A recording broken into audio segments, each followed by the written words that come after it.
আজকে একদম রেডি হয়ে ছেলেকে নিয়ে তোমাদের সাথে কথা বলতে আসলাম। তো সবাই মিলে রেডি হয়ে বেরিয়ে পড়েছে, টোটোতে উঠেও পড়েছে। রিয়া এসেছিল।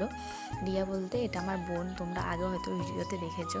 সবাই মিলে যাচ্ছি, পাশে একটু মেলা হচ্ছে, তো সেখানেই যাচ্ছি ঘুরতে। তো এদিকে ছোটদারও রয়েছে, আমরা রয়েছি, সবাই মিলে একটা টোটোতে করে চলে যাচ্ছে। আর দেখো দৃশ্যটা কত সুন্দর লাগছে।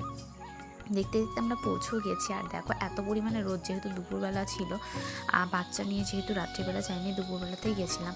আর এরা তিনজন তো আমাকে ছেড়ে চলেই গেল, আর আমি পিছনে একা একা আসছিলাম। আর দেখো ছোটদারাও চলে গেল। আর এদিকে দেখো আমার পুচকু হচ্ছে ছাতা নিয়ে খেলা করছে, খুব দুষ্টুও হয়েছে।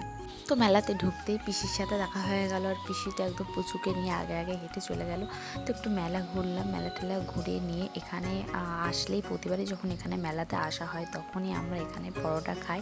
তো পরোটা এখানে দারুণ লাগে, তাই সবাই মিলে একসাথে বসে পড়লাম। আর এদিকে আমার ছেলে নাচ দেখো, ও ও কিন্তু গরমে একদম থাকতে পছন্দ করে না, কিন্তু এখানে এসে খুবই আনন্দ পাচ্ছে। তো দেখো সবাই মিলে একসাথে বসে পরোটা খেয়ে নিলাম, তারপরে সবাই চলে আসলাম। তো এখনের জন্য সকলকে টাটা।